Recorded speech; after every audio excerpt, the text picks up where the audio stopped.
Hey everyone, it's Wolfram here, and I'm going to do a series of videos on how to make ISK in this game. Because I've seen quite a few questions both in the YouTube comments and as well within Corp Alliance, where people are asking, well, newer people to the game. I can understand why. Ask how can you afford to buy the bigger ships, the battleships, the faction cruisers, the faction battleships, all these things that cost what look like huge amounts of ISK, and they are huge amounts of ISK.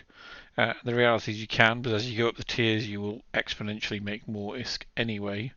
But there are ways of making more ISK, being more efficient with your ISK, being more efficient with the time. And I was going to cover various of those things. And this video is going to be on one of the key things I think everyone can do. Doesn't take huge amounts of skills. You can skill up a bit into it. Um, but it is a way of making good amount of ISK, and that's Planetary Materials. You don't have to be an industry player to do this, but I recommend everyone should skill up a bit in it, if not skill up a lot in it, and it can make you a lot of ISK. My understanding is very high skills in Planetary Materials, and the Planetary Materials you can get over a month can pay for Omega on their own. So it's something I recommend everyone has on each of their alts, characters, clones, whatever you are using, and skill it up a bit, skill it up even more, and take that money because it's a decent amount of ISK for not very much time. And so what I'm going to cover in this video is the basics, what are planetary materials, then how to set up your mining, and how to maximize your ISK. So let's just start with the basics. Planetary materials, you'll find them in the market. They're used by industry players to build ships and modules, and you'll find them under structures and the manufacturing materials, planetary resources, and these are all the materials that you can get. These materials, all of these materials, are mined from planets in individual systems, and some of them are very, very cheap. So heavy water, I think, is amongst the cheapest. I don't recommend that you mine heavy water in order to make ISK. You might want to mine it if you've got to fuel things up, because it does produce a lot when you mine. Whereas something that's very popular to mine is something like silicate glass, which is used in building player structures, and that sells for a decent amount of ISK, but also you produce quite a lot of it when you're mining it. Plasmoids, always very popular because they are very efficient in the amount of gigajoules they produce. They're a fuel that you can use to fuel modules on your ships, and that can always do very well. And things do fluctuate in price. I think noble metals are very good at the moment. Crystal compound is also very good at the moment. So those sorts of things. I wouldn't bother changing too much, and you'll see why. If you're not, I mean, there's not always a point in chasing the market. It's making sure you set up right, and then you just leave it as something that you do occasionally. So that's what planetary materials are, and you literally get them from mining from planets. Now you can set up. Well, let's go look at the planets. So if you click on your character tab, and then you'll see planetary production is the option here. This is what we'll be looking at. And as you see, I'm in Jita, and so Jita has 8 planets available that you can mine. I've got mining set up on one thing, just to give you an idea, because I don't really take this character anywhere. And when I go into how to maximize this, I'll explain why Jita is a terrible place to do planetary materials, but I just want to show you the mechanics first. So each planet shows you what you can mine on it. So Jita 1's got lustring alloy and base metals, Jita 2 lustring, yep, and they've got noble metals, industrial fibres, heavy water. G4, where I've got something set up, there's base metals. So you can see each of the planets has different things. If you go into different systems, and I will show you different systems and how to maximize ISK, they'll have different things. But this is basics. I've got a mining array set up here. So if I just show you, if you want to set one up, you click on the planet you want. You click on Place Development Array. It will then show max. For me, it shows max out planets. But as you can see here, I can mine one planet with this character. But what if I place an array? This is what you get to see, and you get continuous mining. So I've not clicked that, but if I click that, 24 hours. So it'll now mine for 24 hours before I've got to come back to the screen and click again. And as it mines, it will produce a number here. And that's so I've mined 1,798 base metals. I'm sure that's not worth very much. That's about 71 cubic meters out of the 100 max I can have. And if you click on mining settings, it'll show you I've got mining arrays. So each planet that you mine can have a number of mining arrays. Here I've got a maximum of 2 arrays I can place. I've put them both onto the base metals. I can change that, put one there, and put one on fiber composite if I want.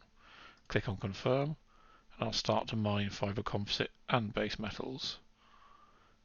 If you've got more arrays, you can mine more things, or you can put it all on one. It's up to you. It depends what you're after. If you're just doing it for risk, I recommend you find the best place with the best thing and put all the arrays on it.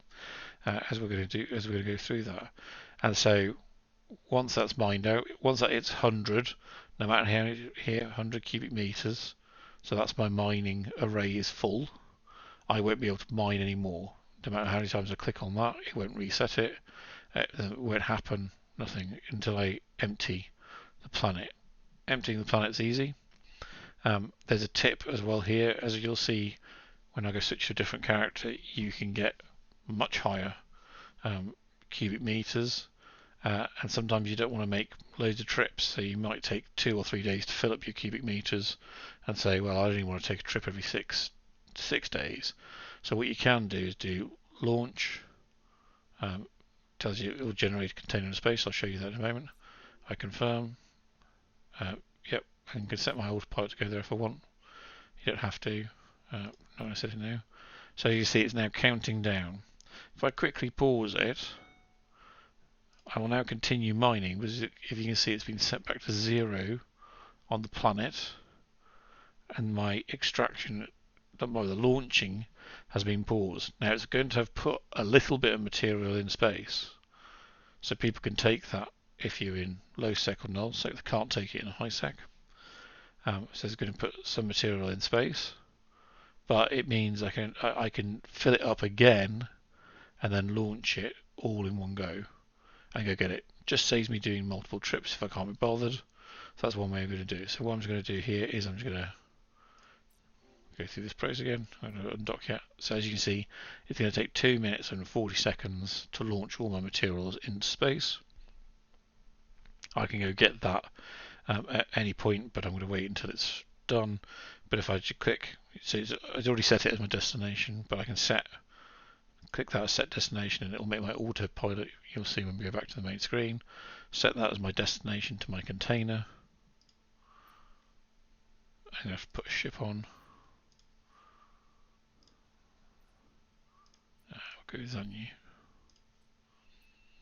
just for a bit of fun. And I'll take a trip over to my container.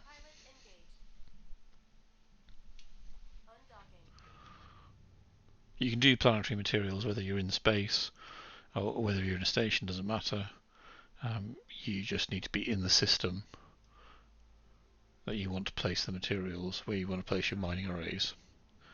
So now it's going to warp across to the planet. There's my box. And so it opens the box up and shows me the materials there that are increasing because I'm still launching them into space. If I click on loot, you can see there's my box there, and you can see other people's boxes. Now remember, in high sec I can't do anything about that, you can't take them, but in low sec and null sec you can. So we'll talk about that later, but at the moment I'm launching. I can go to my planetary production tab. You see, got another second left, another minute left. It just takes a moment to update to actually count down, sometimes I find. There we go. And so it'll count down. And you see, I've now mined enough fiber composite that I could launch that total of one fibre composite from that array that I changed. Let's just launch that really quickly. I'm going to set my autopilot for that. Oh, I didn't mean to do that, doesn't matter.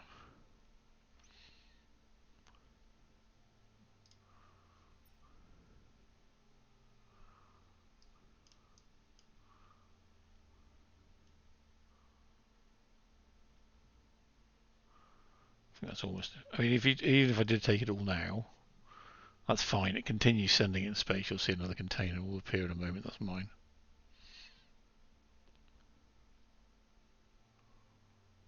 I say that.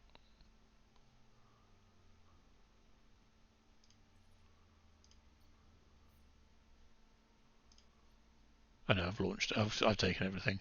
So I don't know what happened to that one fibre composite. Normally you'd have more, and you'll be able to go pick them up. That's no disaster. So I don't think one fibre composite is worth anything anyway. So normally I'd wait till it's full. Wait till I'm near or at max capacity in terms of mining array, and then I'll go take a trip out at some point and pick it up. That's worth not very much. It says estimated value 372,000. So that's basically how you set up and run. Now, what I've shown you is there's one mining array, and that is, I think almost no skills in it. Sorry, wrong one. Because there are skills for planetary mining, and these are the things you'll need to skill up. Skills. It's under the Natural Science tab, Planet Management, Planetology. So, as you can see, I have 0 skills in this. I don't even have one, so that allows me to place 2 mining arrays on 1 planet. If I go to 5, and it really doesn't take long to go to 5 on this, as you see, even level 5 only takes 3 days. I'm not a mega duo on this. I'm just a mega.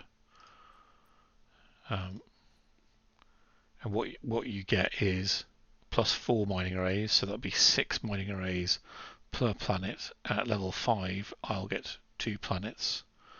I'll get a speeded up launch time plus 50%, and the yields, the cargo hold of the planet itself is increased. So I produce more, I can keep more on the planet, and I produce it quicker and I launch it quicker.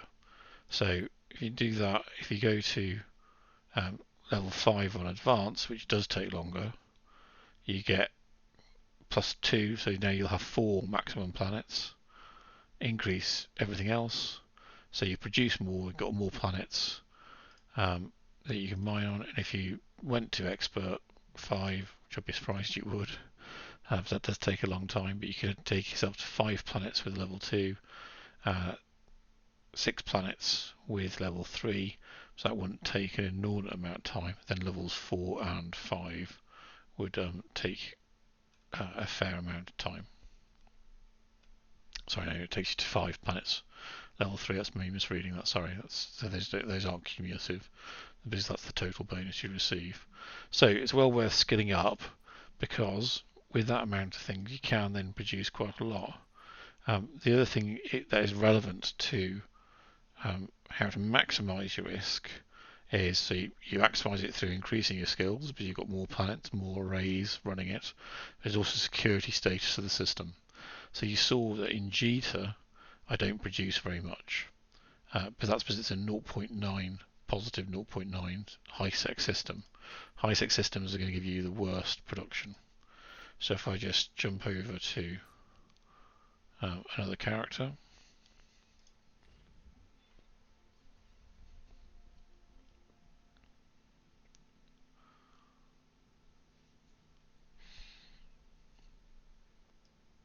this one's in nullsec.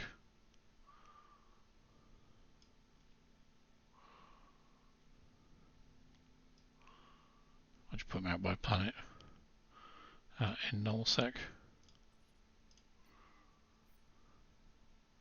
And as you see, I've got 2 planets set up. I'm going to change those with move locations, but they're set up so he gets more in terms of to show you the skills.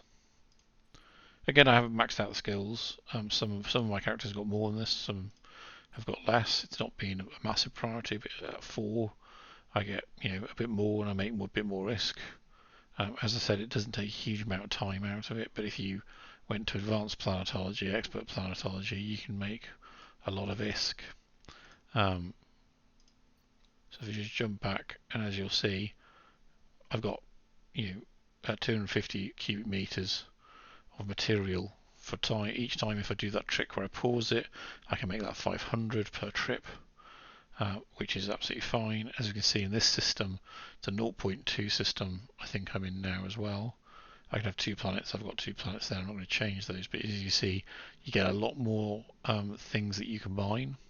The important thing to look at is the quality. So rich is fine. I would not bother mining anything underneath rich, and really what you're looking for is perfect. So like these, I wouldn't even bother with these planets. Not worth it. Let's hope there is. There we go. Perfect. So perfect. We would set up a mining array there. I could have all of it on noble metals, all of it on reactive gas, or I could spread it between the noble metals, reactive gas, fibre composite, condensed alloy, whatever I wanted. Noble metals is well worth it in this one, but they do very well at the moment. If you want to see which planetary materials are doing well at any one time, I think Jay Gex did some previously videos. I've seen one recently where he's doing a market roundup, and he'll go through the hierarchy of the planetary materials. So the security status systems matters because you produce more material quicker in lower sec systems, and you get more choice. One thing you won't see here is something like silicate glass, because really you have to be in the 0.9. There it is, poor. But if you want a perfect silicate glass, you're going to be in a -1 or a -0.9 system. That's well worth it. Defined if you want to make the trips out there and get it. Often they're alliance controlled, so you either have to be in that alliance or you're going to have to take some risks in order to get it. But this is something, as I said, I entirely recommend in terms of planetary material, and it's a good way of making ISK. That's I think the most passive way of making ISK in Eve Echoes is basically you set it up. Whenever you hop on each day, just jump into your thing, click on the plus to add it, and wait till you fill up and go pick it up. It takes no time at all. So if you want to find all the different places where there are perfect materials in nullsec, lowsec, and all that, you can find that online, no problem. There are plenty of spreadsheets and information out. You can just go on Reddit. I think you can find it on the Echoes Reddit feed. The information, it's a huge spreadsheet. You can trawl through it and find it, find what you want, or just do it wherever it's convenient for you.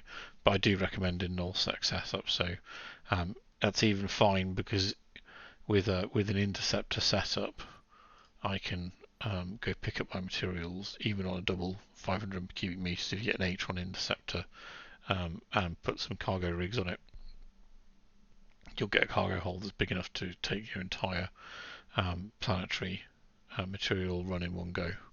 So that's no problem. So that's how you do it. You set up your planets, set up your mining arrays, look for perfect, look for doing it in null sec systems preferably. You can do it in low sec. I really don't recommend bothering in high sec if you want to make decent ISK.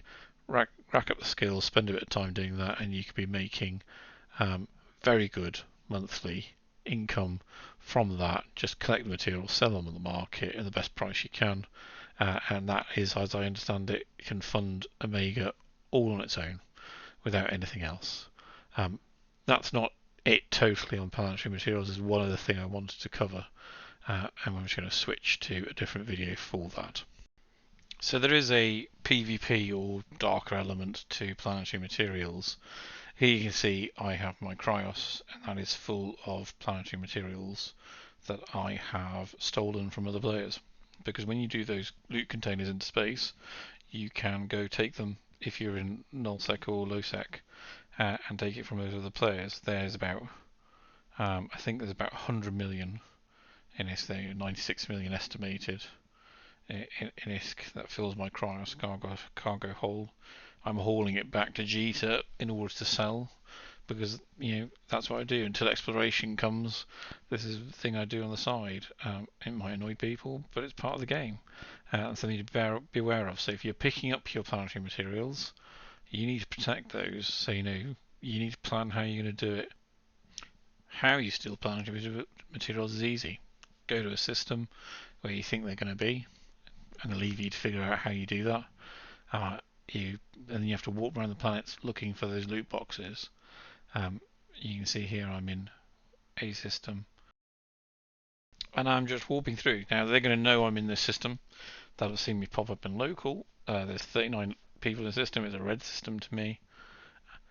They would have, the prophecy was on the gate when I came through, but I'm set up in a ship that is almost untouchable.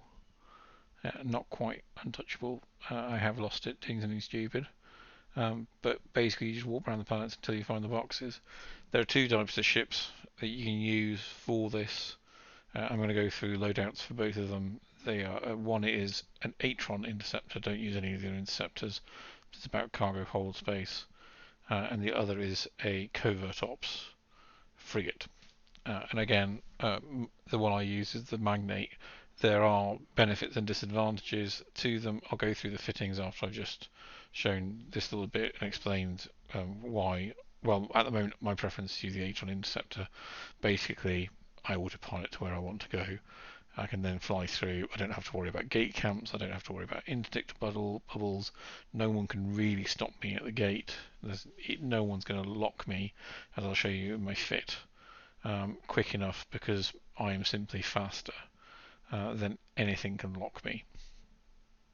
And so it's ideal for doing this, but you are limited by cargo hold space.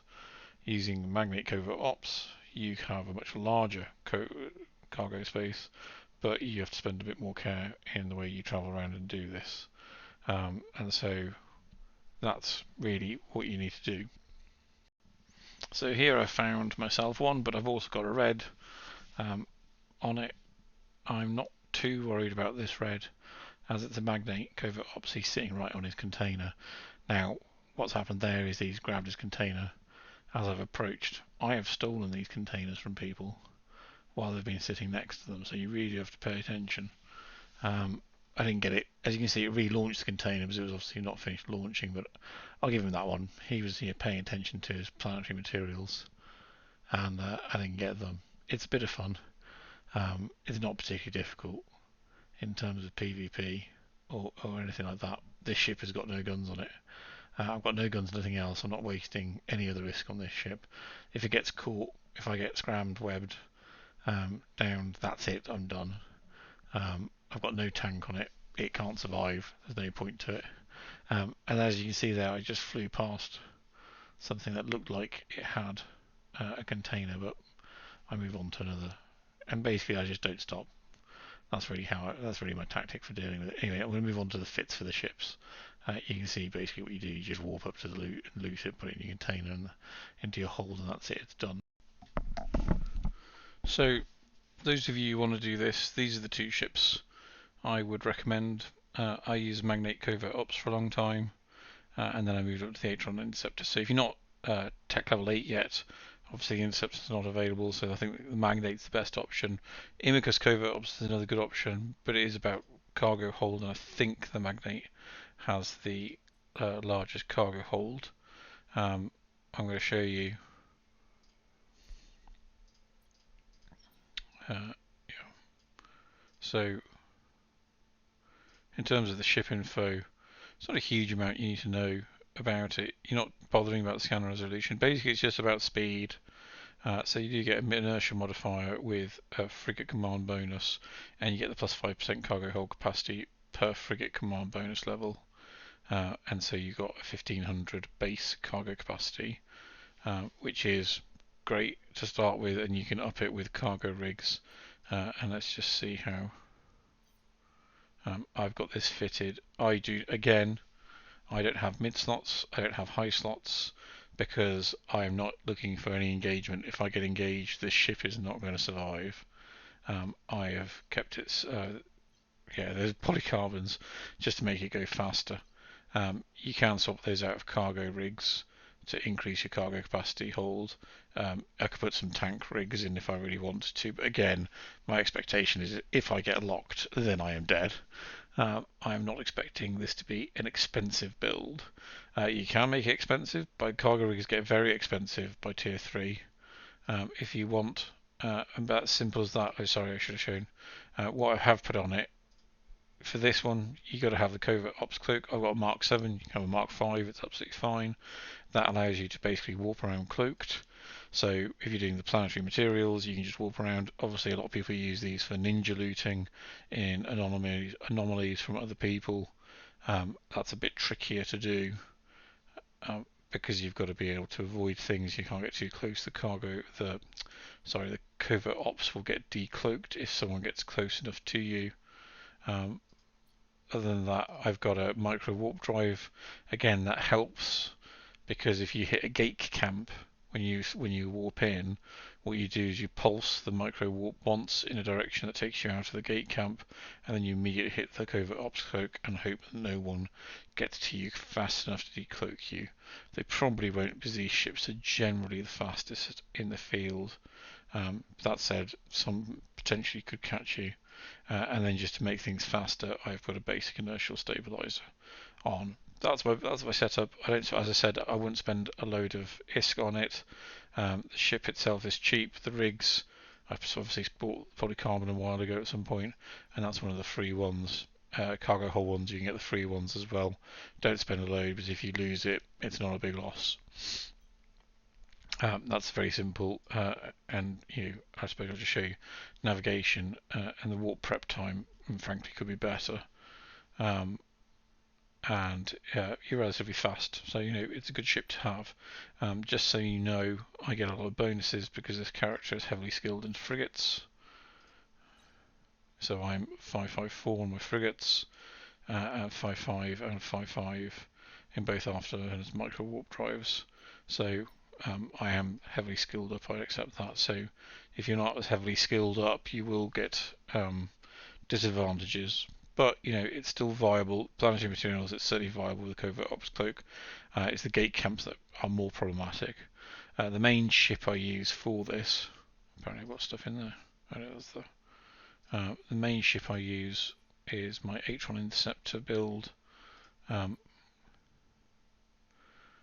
the important thing to note about this one is, because it's got a larger cargo capacity, it's 754 meters cubed on the cargo capacity, which is actually large for a frigate and especially large for an interceptor. In terms of the fittings, I have to achieve that. There's again no mids, no lows, no highs. Sorry, no high slots, no mids. If I'm caught, I'm dead. And in the low slots, I have Republic Fleet initial stabilizers.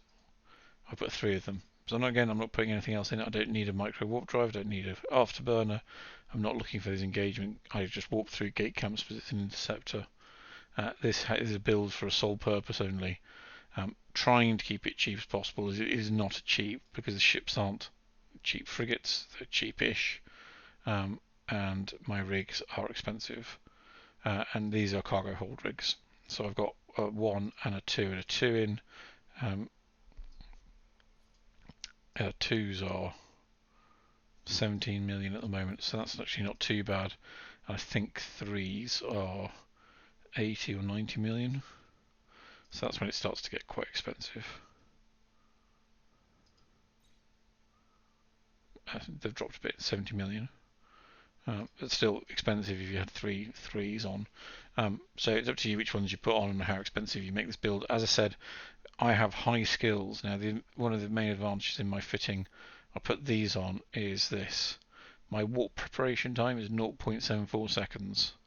That means this ship, if I'm warping around, just simply cannot be locked on to by other players. No one's going to be able to lock me quick enough to click on me, click on the lock button, and then wait for whatever their scan time is to lock onto that. That means I can just warp around so fast. It's absolutely brilliant for that. unless you make a mistake. And if the person who did kill me because of a mistake I made, by all means post the kill mail. I'm fine by that. Because things do go wrong sometimes. So those are the fits. If you made it to the end of the video, thank you very much for watching, and check out the other videos. This is going to be the first of a series on effectively a bunch of the game mechanics, things that you can do in game, but the things focused on how you can make your ISK for your toys in order to have a bit of fun in the game, of course, as well. Thank you very much.